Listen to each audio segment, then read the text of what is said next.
서울 구로의 한 분식집 주인과 며느리 사이에서 벌어진 믿을 수 없는 갈등이 화제가 되고 있습니다. 전세금 5억 원을 둘러싼 한 시어머니의 단호한 결단이 명품으로 가득했던 며느리의 인생을 완전히 뒤바꿔 놓았다고 합니다. 제보에 따르면 이 사연은 가식적인 겉모습 뒤에 숨겨진 진실과 가족의 의미를 되새기게 하는 감동적인 교훈을 담고 있다고 합니다. 과연 무슨 일이 있었던 걸까요? 지금부터 여러분께 그 특별한 이야기를 전해드리겠습니다. 여기서 잠깐 더 많은 이야기와 재미있는 콘텐츠를 놓치지 않으시려면 지금 바로 구독과 알림 설정을 해주세요. 여러분의 관심이 저희 채널에게 큰 힘이 됩니다. 설날이었습니다. 장복희는 문자 알림음에 핸드폰을 집어들었어요. 어머니 건강 챙기세요. 저희는 괌에 잘 도착했습니다. 라는 메시지와 함께 사진 한 장이 첨부되어 있었죠. 아들 윤석과 며느리 할인이 공항 라운지에서 건배하는 모습이었습니다. 할인의 손목에는 새로운 명품 시계가 반짝이고 있었어요. 복희는 한숨을 내쉬며 핸드폰을 내려놓았습니다. 이틀 전 택배로 도착한 즉석식품 선물 세트가 아직 거실 한켠에 놓여 있었죠. 설날 선물이라고 적힌 포장지는 하나도 뜯지 않은 채로요. 내가 대체 뭘 그렇게 잘못했나? 복희의 중얼거림이 텅 빈 집안을 맴돌았어요. 68살의 그녀는 귀밑머리가 하얗게 새어나온 채 분식집 앞치마를 아직 벗지 않은 상태였습니다. 설날이라고 문을 닫긴 했지만 이렇게 혼자 있을 줄은 몰랐던 거죠. 서랍장에서 오래된 통장을 꺼냈어요. 몇 년간의 지원 내역이 빼곡했습니다. 윤석이 미국 대학원에 갔을 때도 결혼할 때도 첫 집을 마련할 때도 복희는 모든 걸 쏟아부었어요. 어머니, 나중에 꼭 효도할게요. 윤석의 말이 귓가에 맴돌았죠. 하지만 지금은 어떤가요? 괌에서 보내는 문자 한 통이 전부인 설날이었습니다. 복희는 창가에 서서 바깥을 내다봤어요. 이웃집들은 모두 불빛이 환했습니다. 웃음소리와 떠들썩한 명절 인사가 들려오는 듯 했죠. 그녀의 집만 조용했어요. 아들이 회계사가 되고 대형 회계법인 본부장으로 승진했다는 소식에 얼마나 기뻤는지 몰라요. 그런데 왜 이렇게 멀어진 걸까요? 내가 좀 투박하긴 하지. 복희는 거울을 바라봤어요. 검게 그을린 얼굴에 굵은 주름이 패여 있었죠. 40년 동안 분식집을 하고 틈틈이 청소일도 하며 아들을 키웠습니다. 손은 거칠었고 옷차림은 소박했어요. 그런 엄마가 부끄러웠을까요? 복희는 아들에게 전화를 걸어볼까 망설였습니다.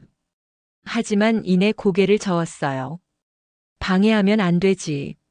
대신 텔레비전을 켰죠.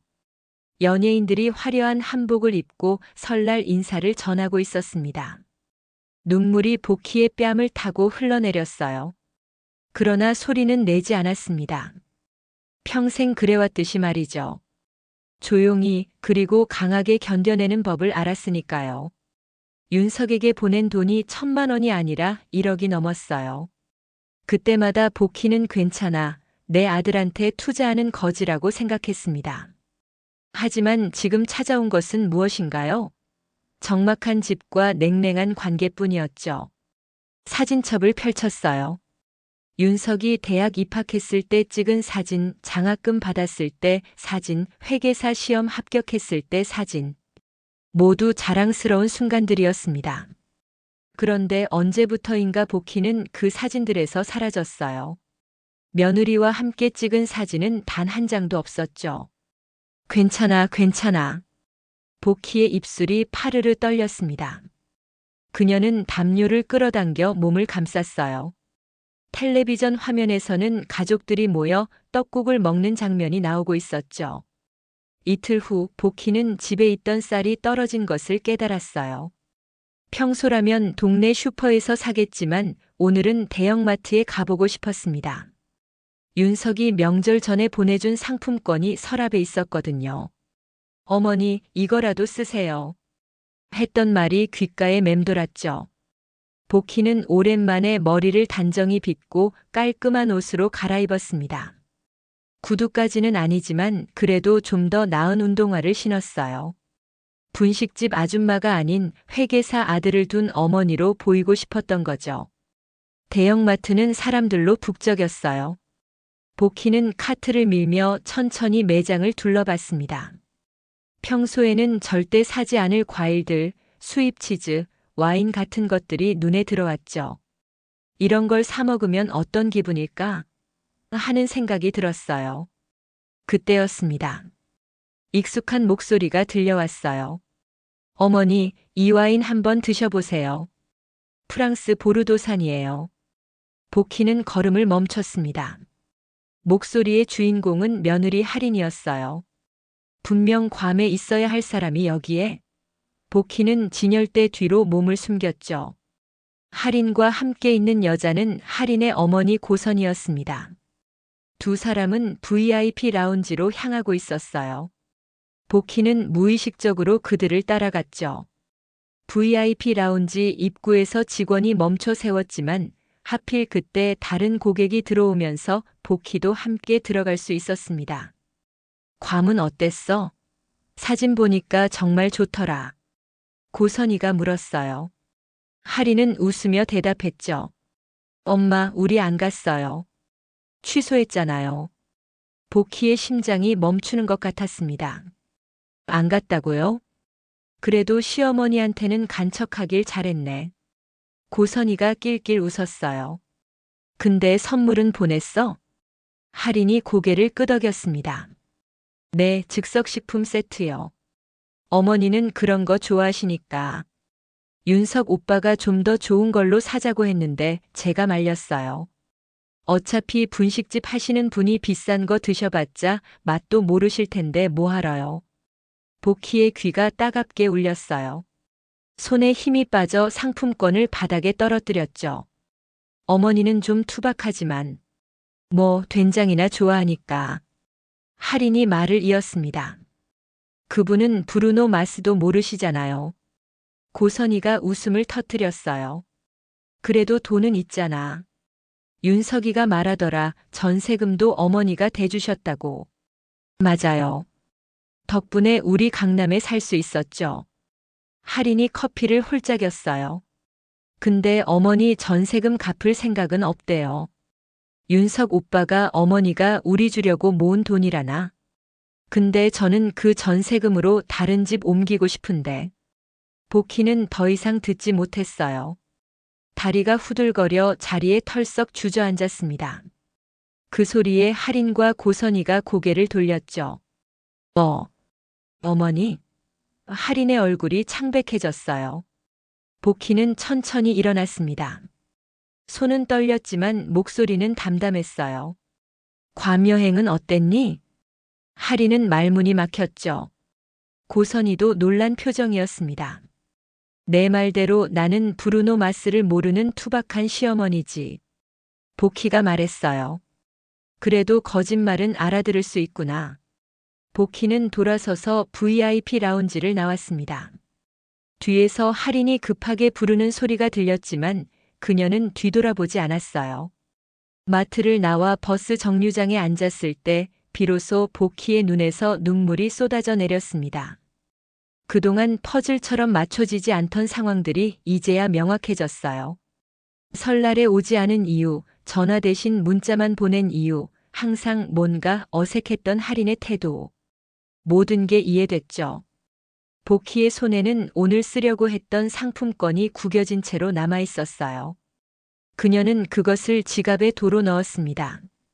마음속에서는 뭔가가 확실히 결심한 듯 했죠. 내가 왜 이제야 알았을까?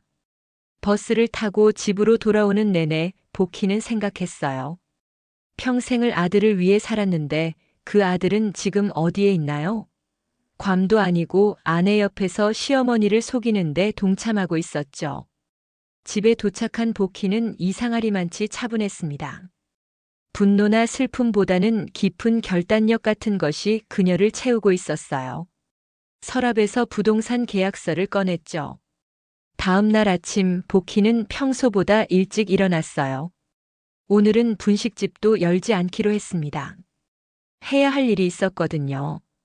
그녀는 깔끔하게 머리를 빗고 오래 입지 않았던 정장을 꺼내 입었습니다. 10년 전 윤석의 대학 졸업식 때 입었던 옷이었죠. 이제는 내 인생도 좀 찾아볼 때가 됐나 보다. 거울 앞에 선 복희의 눈빛은 어제와 달랐어요. 슬픔 대신 단단한 의지가 담겨 있었죠. 가방에는 이미 준비해둔 서류가 들어 있었습니다. 전세 계약 해지 통보서였어요. 복희는 우체국으로 향했습니다. 그곳에서 내용 증명 서류를 작성했어요. 담당 직원이 어색한 표정으로 물었죠. 어머님 정말 보내실 건가요? 가족 간의 일은? 복희는 담담히 대답했습니다. 네, 보내야겠어요. 때로는 가족이라도 서로에게 선을 그어야 할 때가 있죠. 내용 증명은 아들 정윤석과 며느리 서아린이 살고 있는 강남 아파트로 발송됐어요. 내용은 간단했습니다. 2018년에 제공한 전세금 5억 원을 2개월 내에 상환할 것을 요구합니다. 우체국을 나오며 복희는 깊은 숨을 내쉬었어요.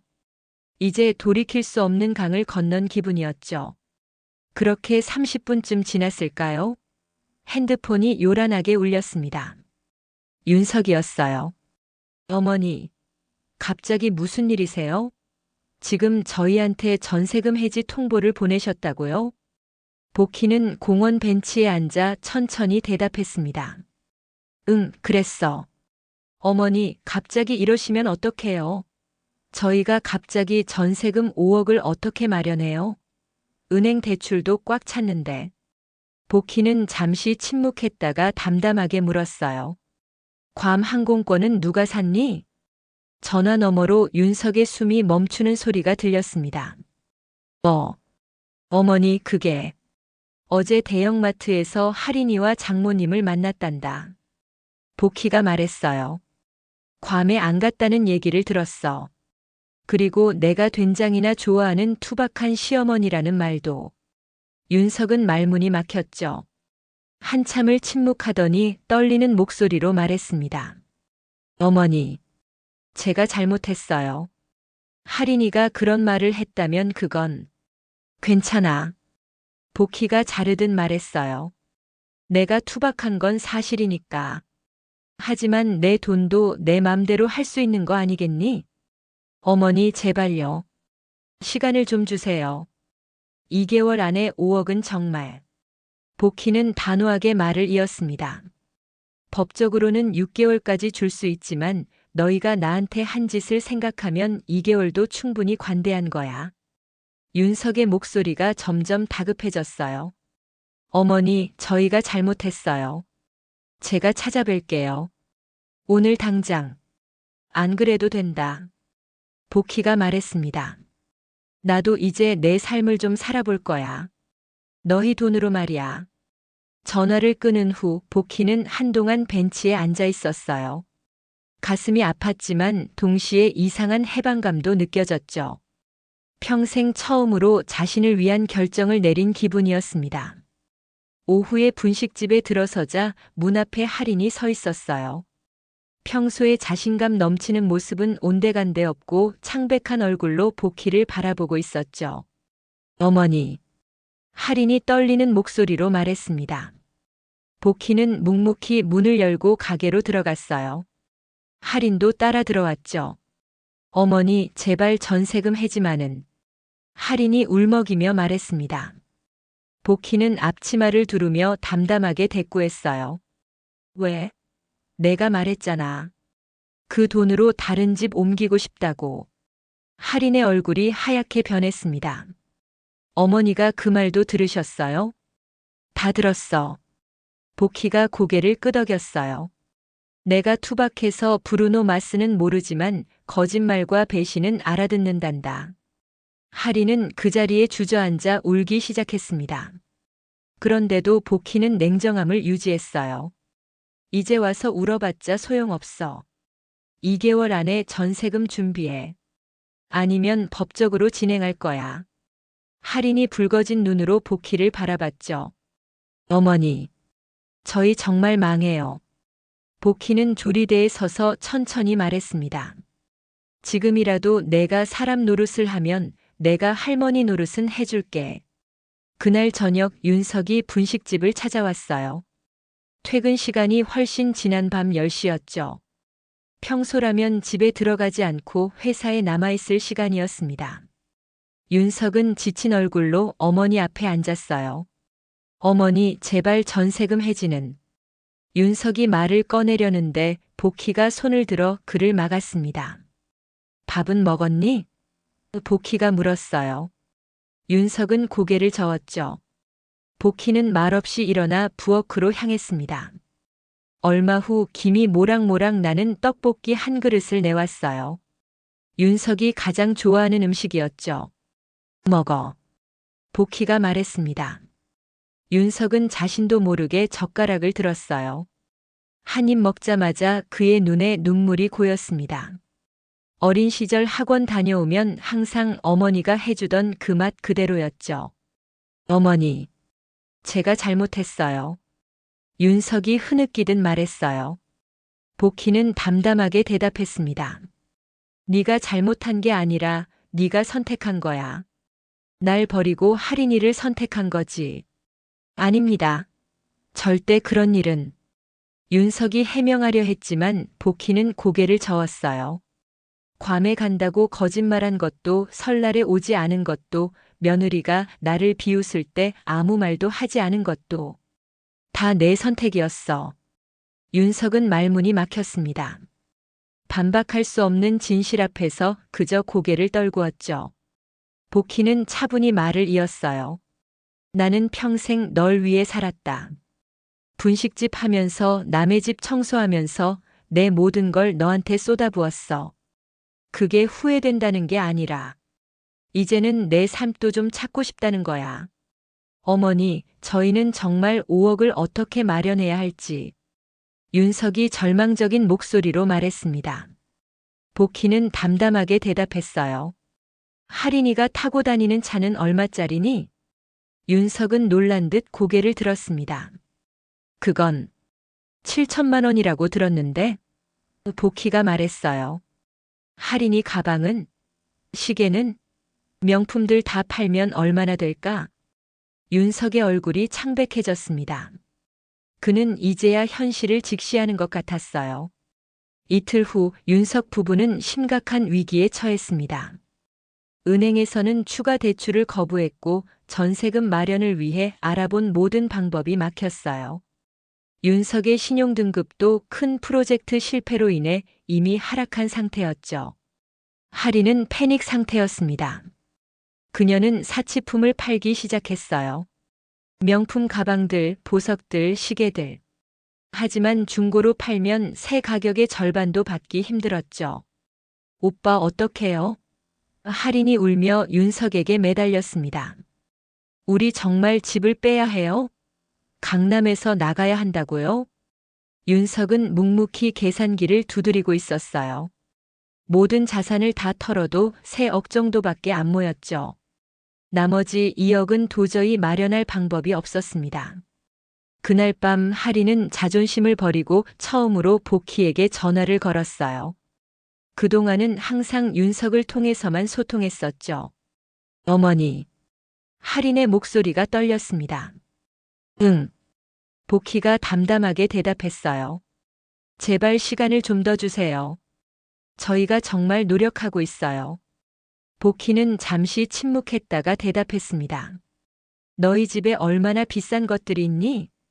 할인이 말을 더듬었어요. 그건 매달 얼마나 사치품에 돈을 썼는지 윤석이가 다 알고 있을까? 복희가 물었습니다. 할인의 흐느낌이 전화기를 타고 들려왔어요. 그녀는 대답하지 못했죠. 윤석이를 행복하게 해주고 있니? 복희가 다시 물었습니다. 저는 할인의 말이 끊겼어요. 복희는 차분하게 말했습니다. 지금이라도 내가 사람 노릇을 하면 내가 할머니 노릇은 해줄게. 전화가 끊긴 후 복희는 오랫동안 창밖을 바라봤어요. 마음이 아팠지만 그것이 옳은 일이라고 확신했죠. 때로는 쓴 약이 병을 치료하는 법이니까요. 3일 후 윤석 부부는 부동산 중개소에 매물을 내놓았습니다. 강남 아파트를 포기하고 저렴한 전세로 이사를 가기로 한 거죠. 할인의 차도 팔렸어요. 그들의 허상 같던 생활이 하나둘씩 무너져 내리기 시작했습니다. 한 달이 지났습니다. 윤석 부부는 강남에서 먼 경기도의 작은 아파트로 이사했어요. 30평대에서 15평으로 줄어든 공간, 더 이상 명품 가방을 전시할 수 있는 드레스룸도 없었죠. 하리는 적응하기 힘들어했습니다. 오늘도 하리는 시장에 장을 보러 나왔어요. 손에는 브랜드 쇼핑백 대신 에코백이 들려 있었죠. 예전에는 상상도 할 수 없었던 모습이었습니다. 그녀는 망설이며 채소 가게 앞에 섰어요. 아가씨, 오늘 시금치 싱싱해요. 한 단에 1,500원. 상인이 외쳤습니다. 하리는 시금치를 집어들었어요. 얼마 전까지만 해도 마트에서 포장된 유기농 채소만 사던 그녀였지만 이제는 가격표를 꼼꼼히 확인하는 자신을 발견했죠. 예, 너 강남에서 이사 온 며느리 아니야? 뒤에서 들려온 목소리에 하리는 굳었어요. 돌아보니 동네 아주머니들이 그녀를 가리키며 수군거리고 있었습니다. 맞아, 시어머니한테 전세금 돌려달라고 해서 쫓겨난 거래. 명품백 들고 다니더니 이제 에코백으로 바뀌었네. 그러게. 시어머니를 함부로 대하면 안 되는 거야. 수군거림이 시장 안에 퍼졌어요. 할인의 얼굴이 붉게 달아올랐죠. 그녀는 황급히 시금치 값을 치르고 다른 곳으로 발길을 옮겼습니다. 문득 할인의 눈에서 눈물이 흘러내렸어요. 다른 사람들이 볼까 급히 닦아냈지만 멈추지 않았죠. 에코백에 담긴 몇 안 되는 장바구니를 보며 그녀는 자신의 변화를 실감했습니다. 집에 돌아온 하리는 작은 부엌에 앉아 멍하니 시장 바구니를 바라봤어요. 원룸 수준의 공간에서 이제는 요리도 직접 해야 했죠. 냉장고를 열어보니 거의 비어 있었습니다. 나 뭐 하고 있는 거지? 할인의 중얼거림이 적막한 집안에 울렸어요. 그때 현관문이 열리는 소리가 들렸습니다. 윤석이 지친 표정으로 들어왔어요. 오빠, 오늘은 좀 일찍 왔네. 할인이 억지로 미소를 지으며 말했죠. 윤석은 조용히 가방을 내려놓았습니다. 야근 수당을 받으려고 신청했어. 이번 달은 30만 원 더 저축했어. 그래. 할인은 그저 고개를 끄덕였어요. 윤석은 냉장고 앞에 쪼그려 앉았습니다. 어머니께 전화드렸어. 우리가 지금 얼마나 절약하고 있는지 말씀드렸어. 할인의 표정이 굳었어요. 어머니가 뭐라고 하셨어? 그냥 그래라고만 하셨어. 윤석의 목소리에는 실망감이 묻어났죠. 할인은 갑자기 울음을 터뜨렸습니다. 윤석이 놀라 그녀를 바라봤어요. 나 때문이야. 다 내 잘못이야. 할인이 흐느꼈죠. 윤석은 조용히 그녀 옆에 앉았습니다. 우리 둘 다 잘못했어. 어머니를 너무 당연하게 생각했어. 나는 어머니를 그렇게 비웃었는데 어떻게 용서받을 수 있겠어? 할인이 눈물을 흘리며 말했어요. 윤석은 한숨을 내쉬었습니다. 어머니는 항상 말씀하셨어. 진심은 통한다고. 그날 밤 할인은 오랜만에 요리를 했어요. 시금치 된장국과 간단한 반찬들이었죠. 요리 블로그를 보며 어설프게 만든 음식이었지만 윤석은 감사히 먹었습니다. 생각보다 맛있네. 윤석이 말했어요. 할인은 쓸쓸히 웃었죠. 어머니처럼 맛있게 하고 싶은데. 식사를 마친 후 할인은 조심스럽게 말을 꺼냈습니다. 오빠 나 어머니께 김치 담그는 법 배우고 싶어. 윤석이 놀란 눈으로 할인을 바라봤어요. 할인은 부끄러운 듯 고개를 숙였죠. 나 이제 진짜 가족이 되고 싶어. 어머니처럼. 다음 날 아침 할인은 용기를 내어 보키에게 전화를 걸었어요. 떨리는 목소리로 말했죠. 어머니, 김치 담그는 법 좀 가르쳐 주실 수 있으세요? 전화기 너머로 잠시 침묵이 흘렀습니다. 하리는 거절당할까 두려웠지만 복희의 대답은 의외였어요. 언제 올래? 그 짧은 두 마디에 하린의 눈에서 다시 눈물이 흘러내렸습니다. 변화의 첫 발걸음을 내딛는 순간이었죠. 이틀 후 하린은 떨리는 마음으로 복희의 집을 찾았어요. 손에는 작은 선물 상자를 들고 있었죠. 비싼 명품은 아니었지만 정성껏 고른 차 세트였습니다. 현관 앞에서 한참을 망설이다 결국 초인종을 눌렀어요. 문이 열리고 복희가 나타났습니다. 그녀의 얼굴에는 특별한 감정이 드러나지 않았죠. 하리는 어색하게 인사했어요. 어머니. 안녕하세요. 복희는 조용히 고개를 끄덕이며 하린을 안으로 들였습니다. 집안은 소박했지만 깔끔했어요. 하린이 전에 와본 적이 있었지만 그때는 이 집의 따뜻함을 느끼지 못했었죠. 선물이에요. 하린이 조심스럽게 상자를 내밀었습니다.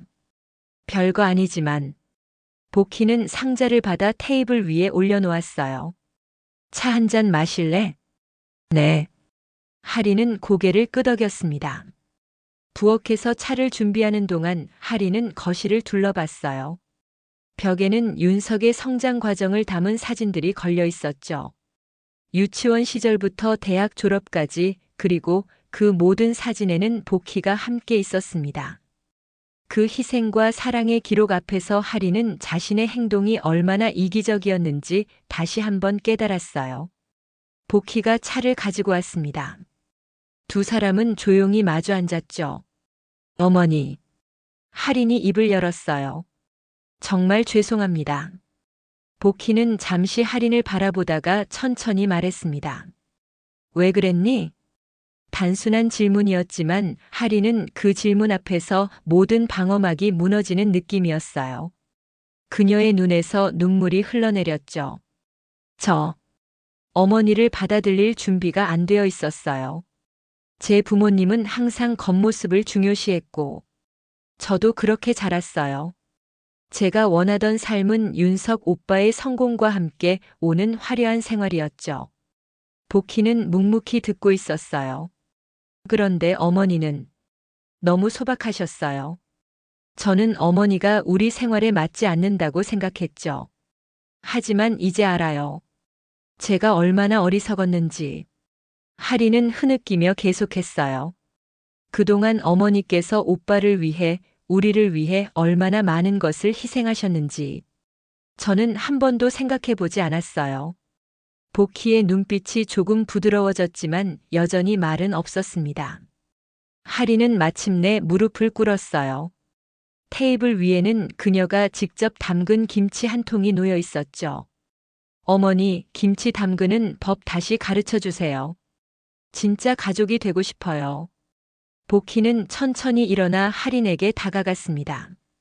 그리고 처음으로 그녀의 손을 잡았어요. 넌 지금부터 내 며느리로 다시 시작하는 거야.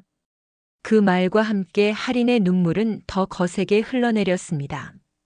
복희는 조용히 하린의 등을 토닥였어요. 부엌으로 자리를 옮긴 두 사람은 김치를 함께 담그기 시작했습니다. 복희는 천천히 하나하나 과정을 설명했어요. 배추를 절이는 법부터 양념을 만드는 법, 그리고 버무리는 법까지. 하린은 진지하게 배웠죠. 어머니, 이렇게 하면 되나요? 하린이 조심스럽게 물었어요. 복희는 고개를 끄덕였습니다. 그래, 잘하고 있어. 작업을 하는 동안 어색함은 점차 사라졌어요. 하린은 자신의 어린 시절 이야기를 했고 복희는 윤석이 어렸을 때의 재미있는 일화를 들려주었죠. 어머니, 저 정말 다시 시작하고 싶어요. 하린이 진심을 담아 말했습니다. 어머니처럼 강하고 현명한 사람이 되고 싶어요. 복희는 처음으로 미소를 지었어요. 사람은 누구나 실수를 해. 중요한 건 그걸 인정하고 바로잡으려는 마음이지. 김치를 다 담그고 나서 두 사람은 다시 차를 마셨습니다. 이번엔 침묵이 불편하지 않았어요. 어머니. 하린이 조심스럽게 말을 꺼냈어요. 저희가 어머니께 드린 상처 어떻게 하면 갚을 수 있을까요? 복희는 차분하게 대답했습니다. 돈으로 갚을 수 있는 건 아니야. 진심으로 가족이 되는 거지. 하리는 고개를 끄덕였어요. 네, 어머니. 저희가 보여드릴게요. 그날 저녁 윤석이 퇴근하고 복희의 집으로 왔을 때 그는 부엌에서 함께 웃고 있는 두 사람을 보고 놀랐습니다. 할인이 직접 담근 김치를 자랑스럽게 보여주었죠. 오빠, 나 김치 담갔어. 어머니가 가르쳐 주셨어. 윤석의 눈에 눈물이 고였어요. 그는 오랜만에 가족의 온기를 느꼈습니다. 2달이 지났습니다. 윤석과 할인의 생활은 많이 달라졌어요. 경기도의 작은 아파트에서 시작한 새로운 삶은 예전과는 확연히 달랐죠. 하지만 이상하게도 그들은 더 행복해 보였습니다. 할인은 이날도 평소처럼 아침에 일어나 간단한 아침 식사를 준비했어요. 그런데 갑자기 속이 메스꺼워졌죠. 화장실로 뛰어가 구토를 했습니다. 이게 벌써 3일째였어요. 할인아, 괜찮아? 윤석이 걱정스럽게 물었습니다. 할인은 창백한 얼굴로 고개를 끄덕였어요. 그냥 체한 것 같아. 하지만 윤석은 의심스러운 눈빛으로 할인을 바라봤죠. 혹시 그날 오후 할인은 약국에서 임신 테스트기를 샀습니다. 떨리는 손으로 검사를 했어요. 2줄. 양성이었죠. 할인의 눈에서 눈물이 흘러내렸습니다. 기쁨의 눈물이었어요. 윤석이 퇴근했을 때 할인은 작은 상자를 그에게 건넸습니다. 윤석이 상자를 열자 임신 테스트기가 들어있었어요.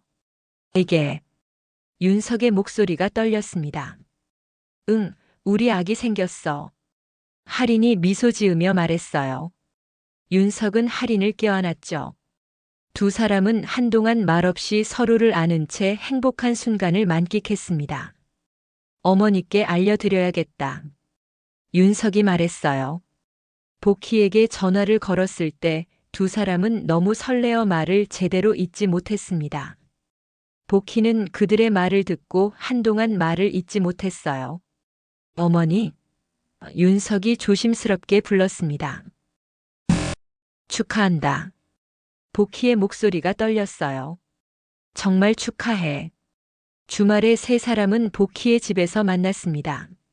할인은 이제 홀쭉한 몸매를 자랑하는 명품 옷 대신 편안한 면 원피스를 입고 있었어요. 그녀는 복희에게 초음파 사진을 자랑스럽게 보여주었죠. 아직 작지만 우리 아기예요, 어머니. 복희는 손주의 첫 모습이 담긴 사진을 바라보며 눈시울을 붉혔습니다. 그녀는 오랜만에 진심으로 행복해 보였어요. 태명은 뭐라고 지었니? 복희가 물었죠. 윤석과 할인은 서로 눈빛을 교환했습니다. 아직 정하지 않았어요. 어머니께서 지어주시면 어떨까 해서요. 복희는 잠시 생각에 잠겼어요. 그녀의 입가에 따뜻한 미소가 번졌죠. 담비는 어떠니?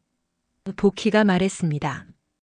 오랜 가뭄 끝에 내리는 단비처럼 우리 가족에게 새 생명을 가져다 준 아이니까. 윤석과 할인의 눈에 눈물이 고였어요. 그들은 고개를 끄덕였죠. 정말 좋은 이름이에요, 어머니. 할인이 감격스러운 표정으로 말했습니다. 식사 후 윤석은 조심스럽게 서류 봉투를 꺼냈어요. 그는 복희 앞에 그것을 놓았죠. 어머니, 저희가 준비한 것이 있어요. 복희는 의아한 표정으로 봉투를 열었습니다. 그 안에는 공증 문서가 들어 있었어요. 이게 뭐니? 복희가 물었죠. 저희의 약속이에요. 윤석이 진지하게 말했습니다. 매달 200만 원씩 어머니께 생활비로 드리겠다는 약속, 사치품 구매 금지, 그리고 명절은 무조건 어머니 집에서 보내기로 했어요. 복희는 놀란 눈으로 문서를 내려다봤어요. 할인이 말을 이었죠. 저희가 어머니께 한 상처를 완전히 갚을 수는 없겠지만 이제부터는 진짜 가족으로 살고 싶어요. 복희의 눈에서 눈물이 흘러내렸습니다. 그녀는 서류를 다시 봉투에 넣으며 고개를 저었어요. 이런 건 필요 없다. 복희가 말했습니다. 진심은 문서로 증명하는 게 아니야.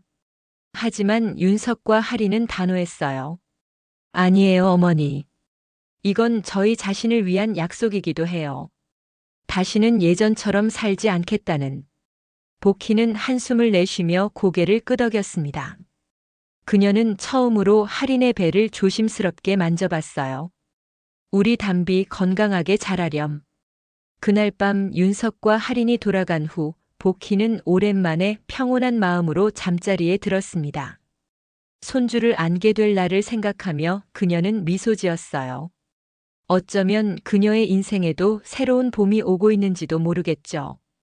다음 날 아침 복희는 오랫동안 미뤄왔던 결정을 내렸습니다. 이제 그녀도 자신만의 시간을 가질 때가 된 것 같았어요. 해가 바뀌고 봄이 왔습니다. 복희는 오랜만에 설레는 마음으로 여행 가방을 챙겼어요. 오늘은 특별한 날이었죠. 평생 처음으로 자신만을 위한 여행을 떠나는 날이었으니까요. 어머니, 정말 혼자 가실 거예요? 윤석이 걱정스러운 목소리로 물었습니다. 복희는 미소를 지으며 대답했어요.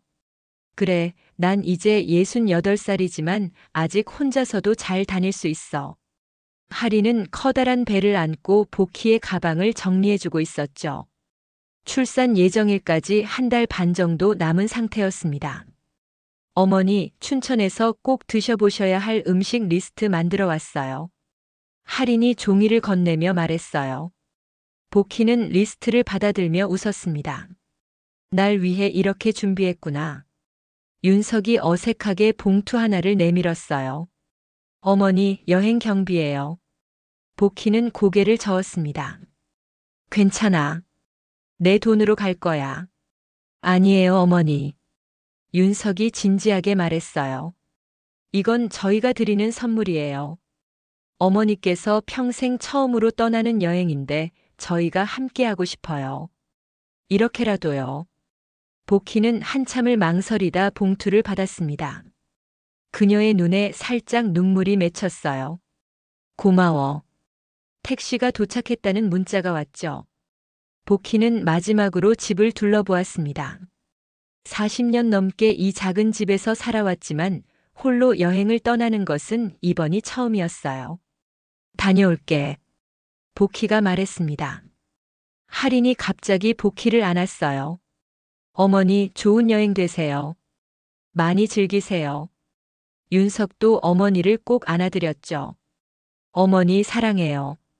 기차역에 도착한 복희는 설레는 마음으로 표를 끊었어요. 플랫폼에 서서 다가오는 기차를 바라보며 그녀는 생각했습니다. 이제야 내 인생을 살게 되는구나. 춘천에 도착한 복희는 미리 예약해둔 작은 펜션으로 향했어요. 호숫가가 보이는 아담한 방이었죠. 복희는 창가에 서서 잔잔한 물결을 바라보았습니다. 마음이 평온해졌어요. 저녁에는 혼자 호숫가 식당에서 맛있는 닭갈비를 먹었습니다. 아무도 시중 들지 않아도 아무에게도 신경 쓰지 않아도 되는 시간이었죠. 복희는 천천히 음식을 음미하며 자신의 인생을 돌아봤어요. 이틀째 되는 날 복희는 강촌 일대를 둘러보았습니다. 평소라면 돈 아까워서 사지 않았을 커피를 카페에서 마시며 여유를 즐겼어요. 문득 할인에게서 전화가 왔죠. 어머니 잘 지내세요? 음식은 맛있게 드셨어요? 할인의 목소리가 걱정스럽게 들렸습니다. 복희는 미소를 지으며 대답했어요. 응, 다 잘 먹고 있어. 너는? 뱃속의 담비는? 저희 괜찮아요. 아기도 건강하대요. 할인이 대답했습니다. 어머니, 보고 싶어요. 복희의 가슴이 따뜻해졌어요. 나도 보고 싶다. 곧 돌아갈게. 3일째 되는 날 복희는 춘천 시내의 작은 공원에 앉아 있었습니다. 문득 자신의 삶이 얼마나 달라졌는지 깨달았어요. 작년 설날 그녀는 혼자 분식집 앞치마를 입은 채 텅 빈 집에 앉아 있었죠. 그런데 지금은 휴대폰에 사진 한 장이 도착했습니다. 윤석과 할인이 함께 찍은 사진이었어요. 할인의 배는 이제 제법 불러왔죠. 사진 밑에는 메시지가 적혀 있었습니다. 어머니, 우리 담비가 곧 만나러 갈게요. 사랑해요. 복희의 눈에 눈물이 고였어요.